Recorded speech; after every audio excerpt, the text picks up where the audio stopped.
On the edge of ruin, a widowed black man placed a final desperate bid, 20,000 rays, for the last lot of the day.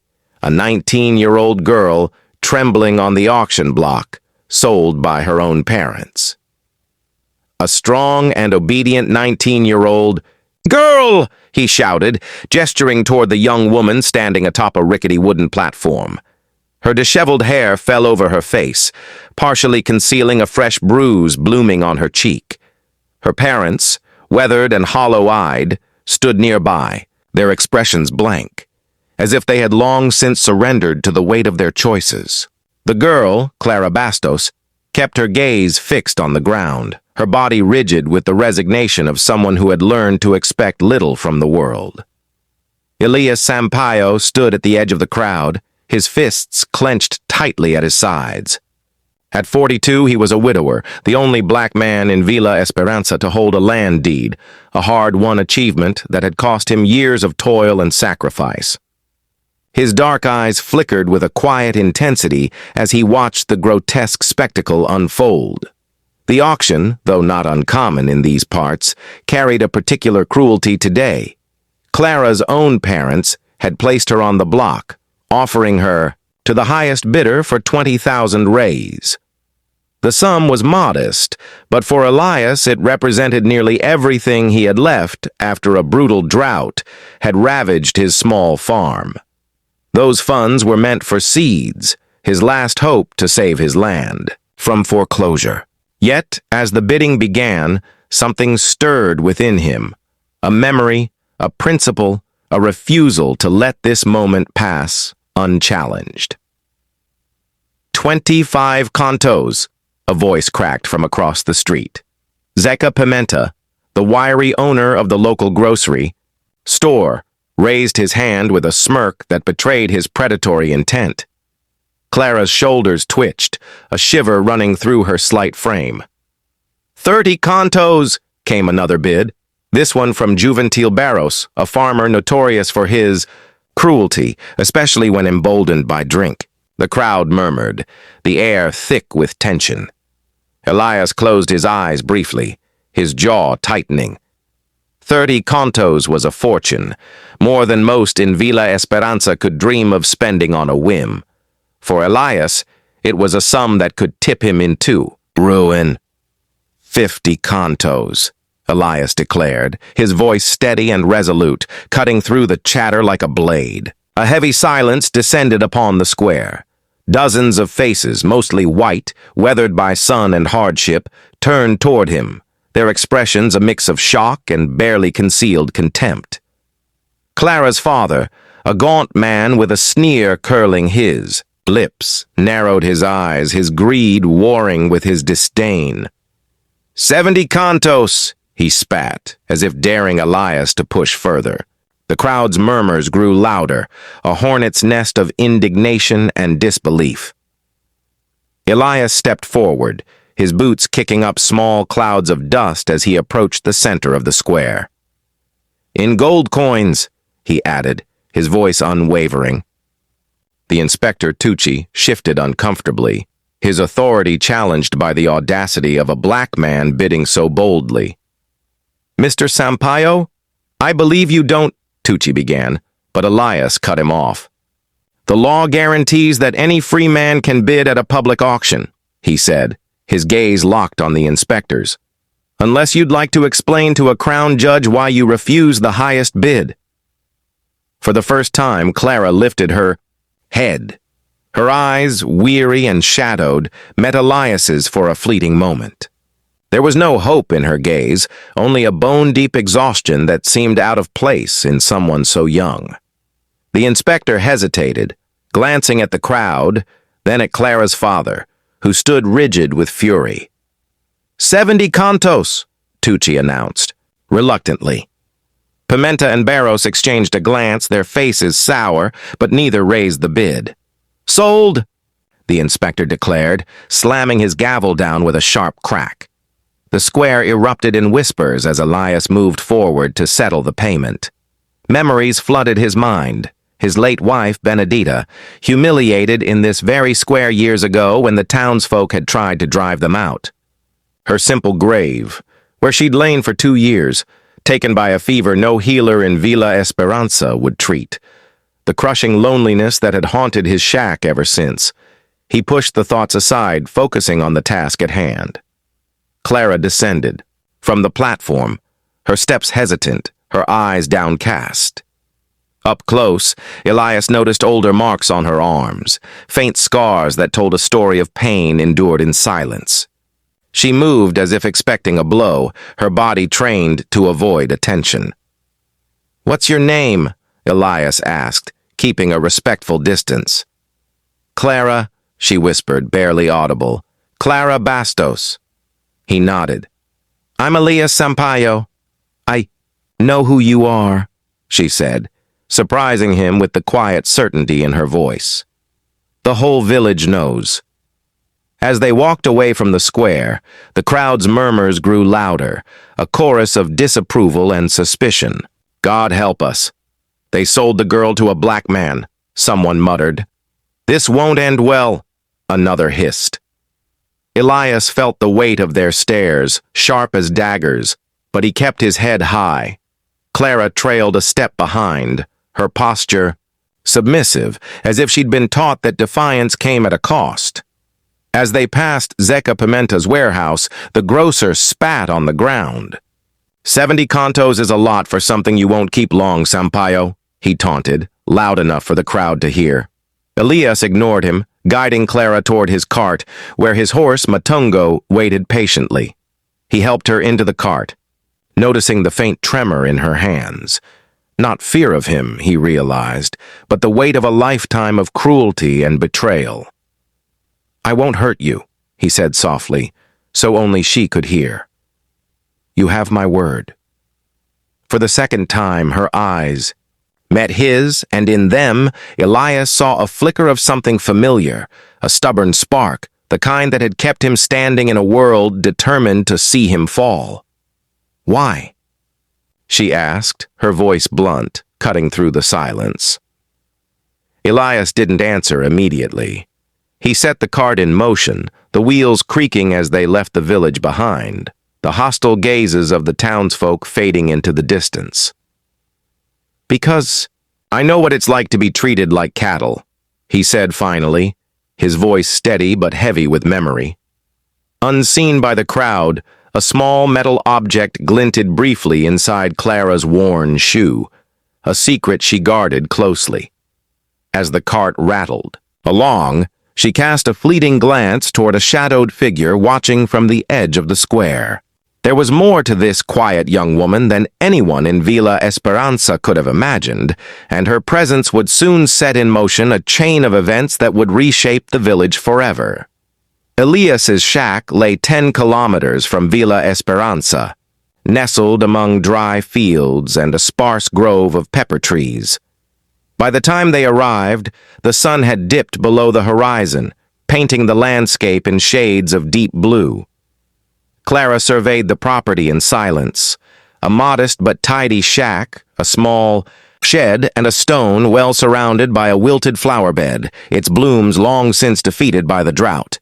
"This is it," Elias said, stepping down from the cart. "It's not much, but it's mine. No one will bother you here." Clara remained in the cart, her eyes scanning the surroundings, calculating distances and escape routes like a cornered animal. When she finally descended, she kept a cautious distance from Elias. "There's a room in the back," he said, gesturing toward the shack. "It belonged to my boy. It has a bolt on the inside." Her brow furrowed at the mention of a son.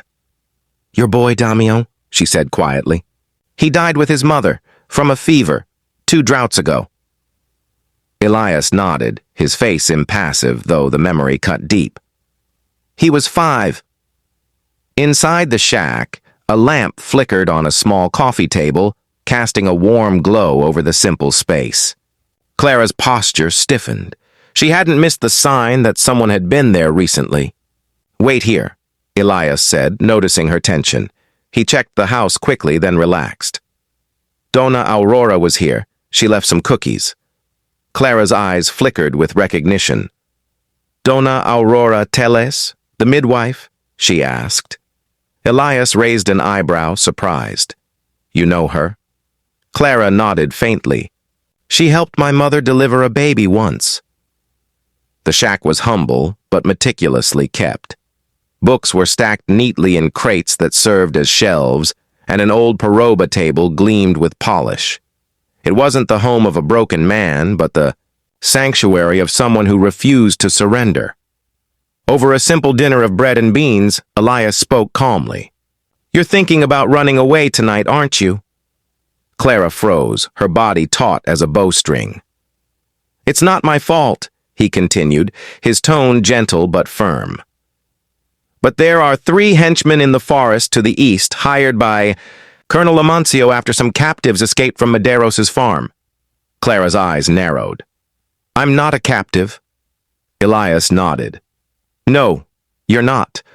But try explaining that to those men in the dark. The next morning, Clara awoke, to find the shack empty and the door unlocked. She wasn't a prisoner. Through the window, she saw Elias in the garden, coaxing life from wilted seedlings with water from the well. Curiosity drew her to explore the shack, searching for money or anything of value. Instead, she found a book of imperial laws, its pages, marked with careful notes alongside letters signed by a master vital from a court college. Before she could investigate further, the sound of hooves interrupted her thoughts. 3 men rode up to the property, Zeca Pimenta, Juvencio Barros, and a well-dressed stranger with an air of calculated charm. Elias set down his hoe and approached them, his face a mask of calm resolve. Sampaio, Pimenta said with false warmth. We've come to introduce Dr. Golvea, the new district judge. The tall man inclined his head, his smile not reaching his eyes. Mr. Sampaio, I've heard much about you, Golvea said smoothly. We're inspecting properties to update the district's records. My taxes are paid, Elias replied evenly, as always. This isn't about taxes, Barros interjected, his grin malicious. It's about utility. Land that doesn't produce can be seized for better use, Golvea added, his tone deceptively mild. Clara watched from the window as Elias's jaw tightened, though his expression remained steady. This land has been mine since 1869, with all the proper papers, he said. Times are changing, Sampaio, Pimenta sneered. When the men finally left, Clara stepped outside. They want your land, she said. They always have. Elias nodded, returning to his work. Because there's something here worth more than dry ground. That afternoon, Dona Aurora Teles arrived in her cart, a formidable black woman in her 50s, whose presence commanded respect. She brought supplies, seeds, and news. The new judge visited 5 properties today, she said, her eyes lingering on Clara's bruises, all owned by black folks or foreigners. Elias nodded, unsurprised. Aurora handed him a sealed envelope. From Adamar by telegraph. He said to deliver it discreetly. As Elias read, his expression hardened. Clara, he said, I need to know what you heard in your father's talks with Colonel Amancio Flores. Clara's shock was brief. How do you know about that? She asked. Dona Aurora's voice was gentle, but firm. You're not the first girl we've helped escape that family, child. Clara's hand brushed the hidden key in her shoe, its weight suddenly heavy. My father keeps a red book locked in his desk, she said slowly. Payments, names, dates. Amancio's planning something big, involving Golvea and the Riverlands. Elias and Aurora exchanged a glance. That's why your father auctioned you, Aurora said. Clara nodded, a tear slipping down her cheek. I heard too much. I saw too much. In Villa Esperanza, gossip swirled about the black man who dared to buy a white girl, about suspicious nighttime visitors to his property, about the railroad that would soon connect the region to newly discovered mines. No one noticed the red book missing from Mr. Bastos's desk or the coded telegram sent late at night. They didn't see the revolution brewing in the shadows, driven by those the town had deemed invisible. A storm swept over Villa Esperanza days later, cloaking the village in wind and rain. Under its cover, Clara slipped into the colonel's office, the stolen key from her father's desk unlocking a trove of secrets. Meanwhile, Elias entered the telegraph station where Adamar, the operator, nodded silently.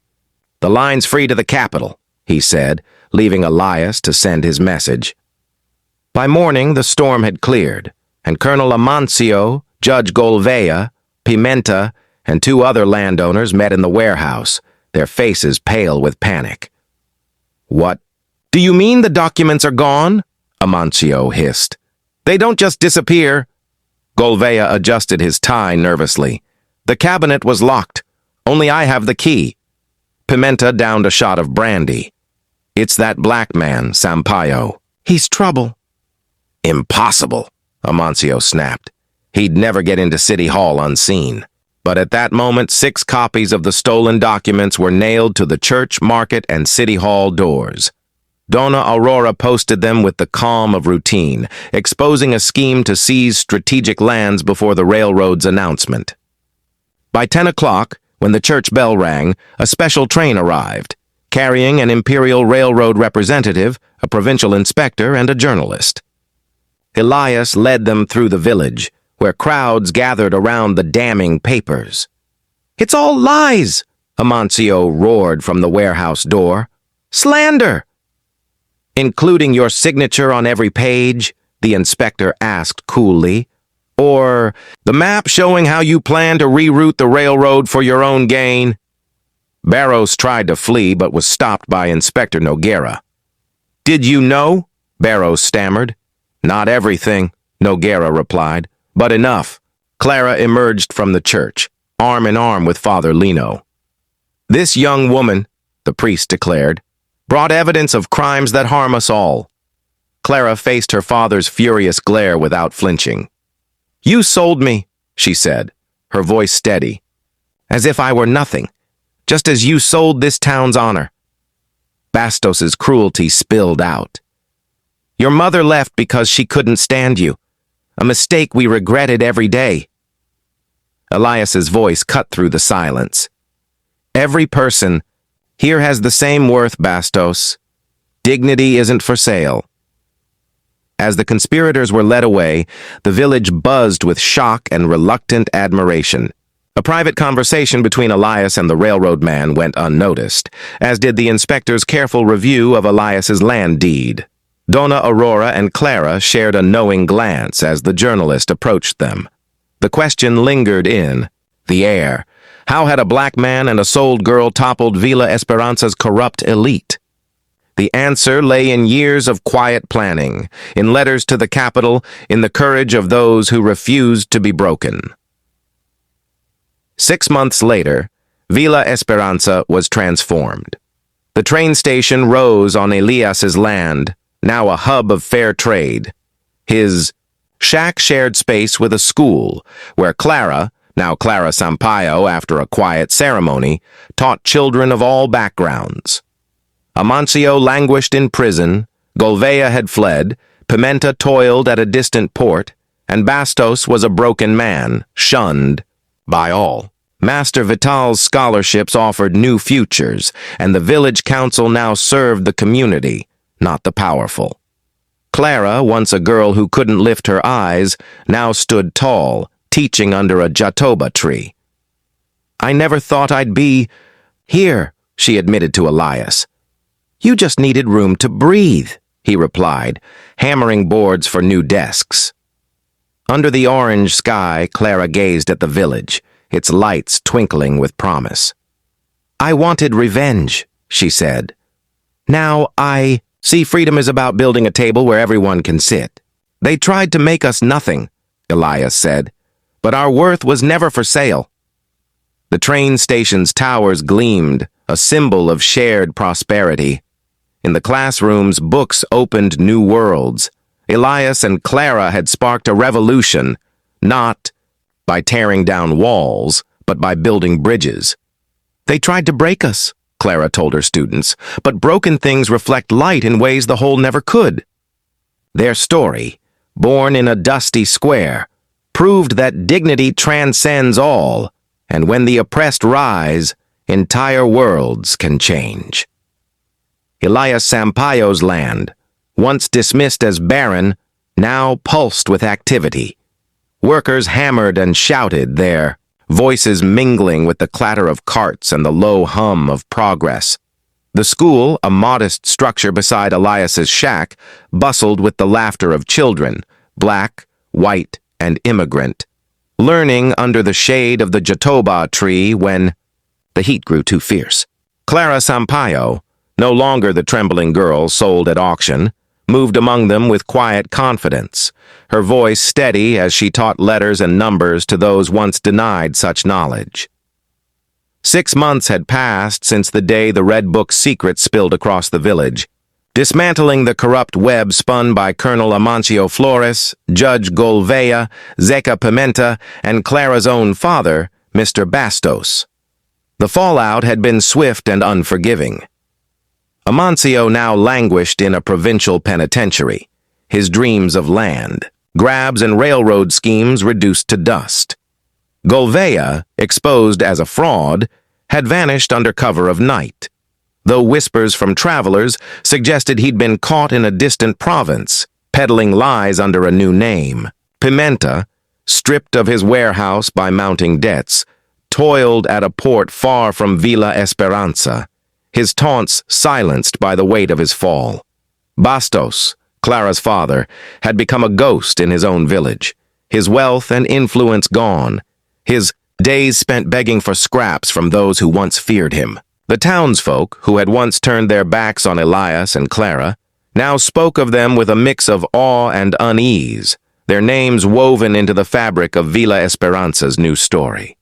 Clara stood at the edge of the schoolyard, watching a group of children chase each other through the dust, their shouts echoing across the fields. A faint smile touched her lips, but her eyes carried the weight of her past.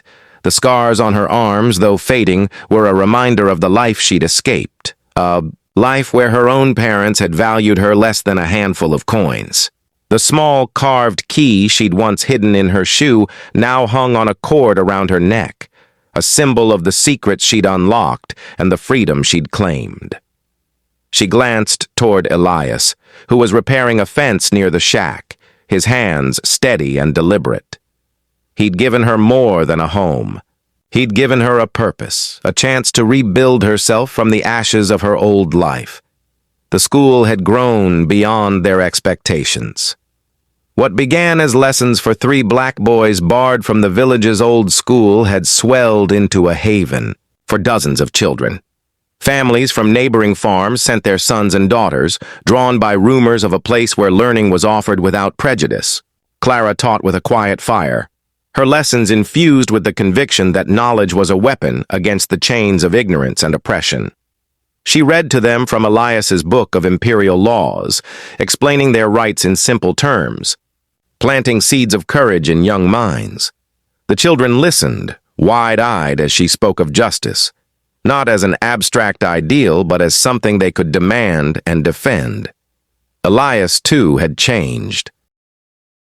The man who'd once stood alone against the village's scorn now carried himself with a quiet authority, his land deed a shield against those who still whispered behind his back. The railroad company, after reviewing the documents exposed by Clara's daring, had chosen his property as the anchor for the new station, recognizing its stability compared to the fraudulent plots Amancio had pushed. The decision had brought wealth to the area, but Elias ensured it was shared. He negotiated fair wages for the workers, many of whom were former laborers exploited by the colonel's schemes.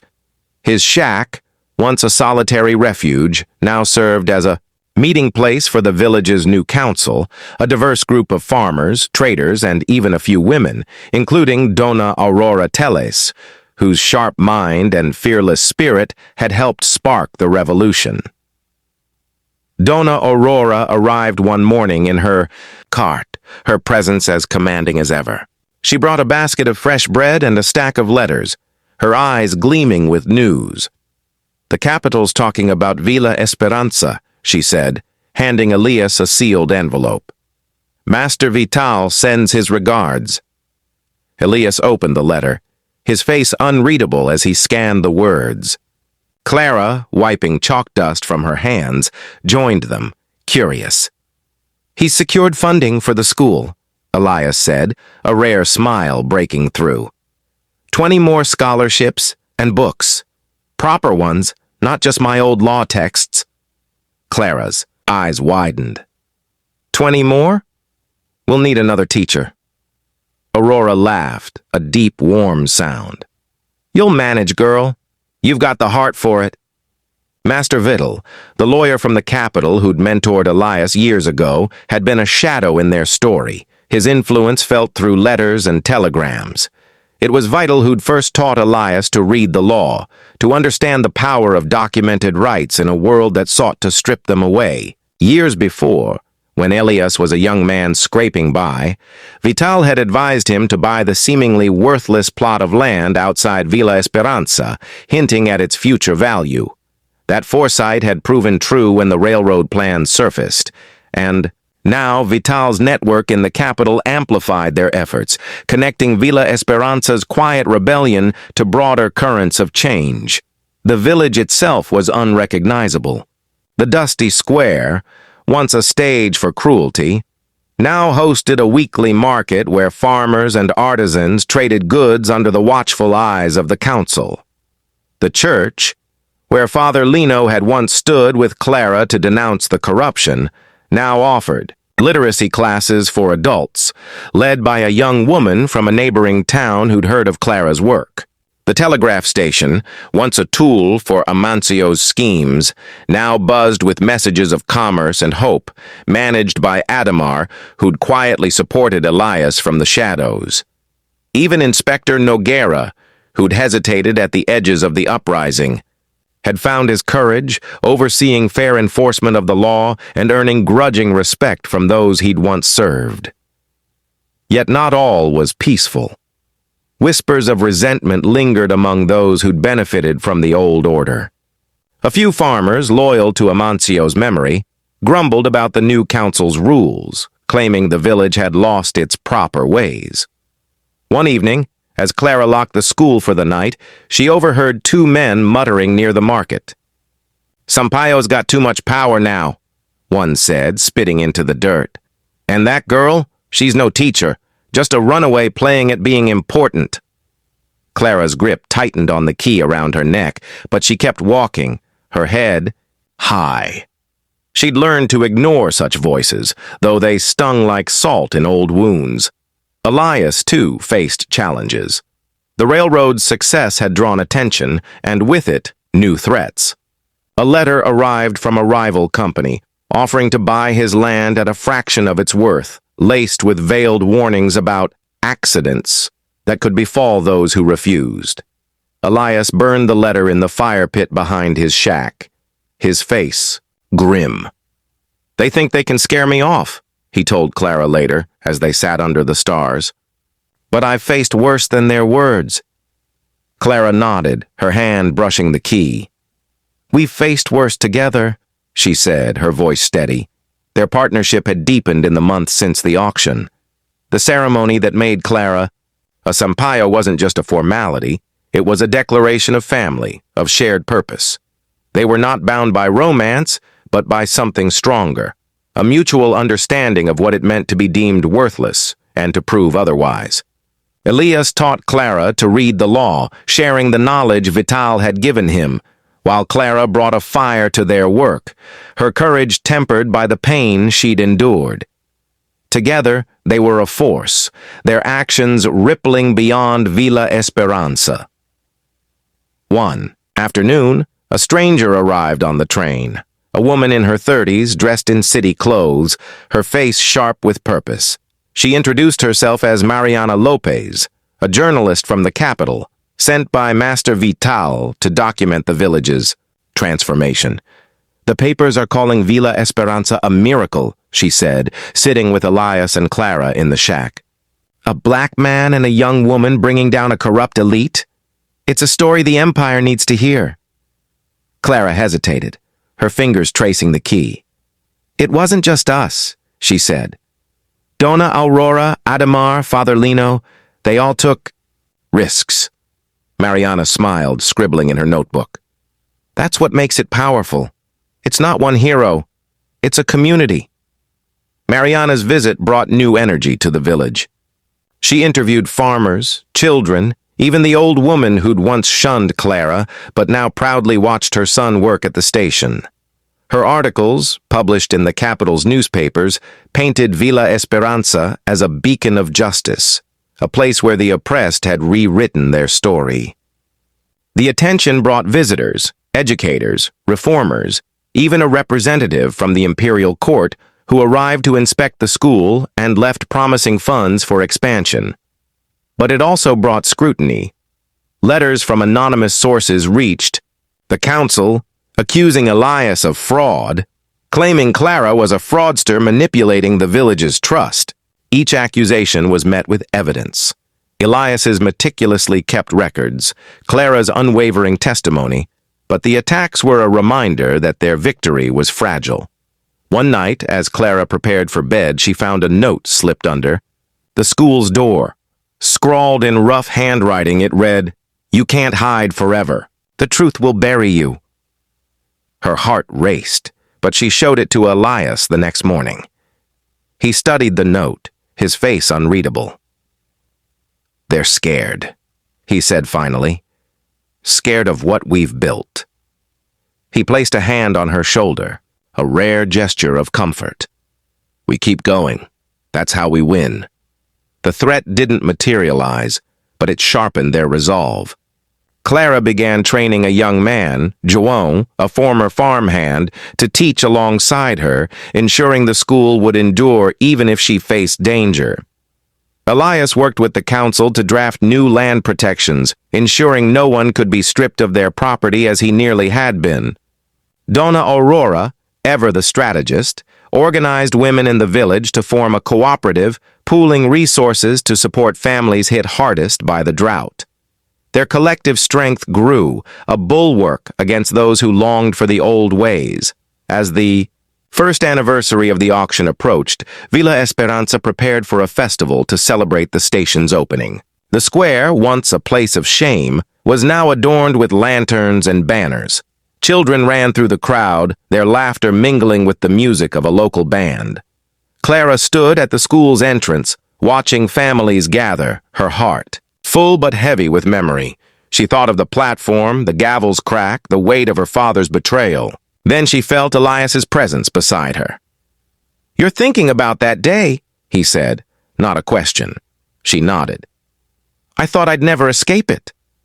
He looked out at the crowd, at the faces that now met his gaze with respect, not scorn. "We didn't just escape," he said. "We built something better." The festival marked a turning point. Mariana's articles had spread, and letters poured in from other villages, asking how Villa Esperanza had changed so swiftly.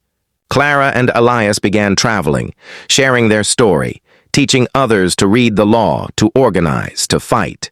The school grew, its walls lined with books from the capital, its classrooms filled with dreams.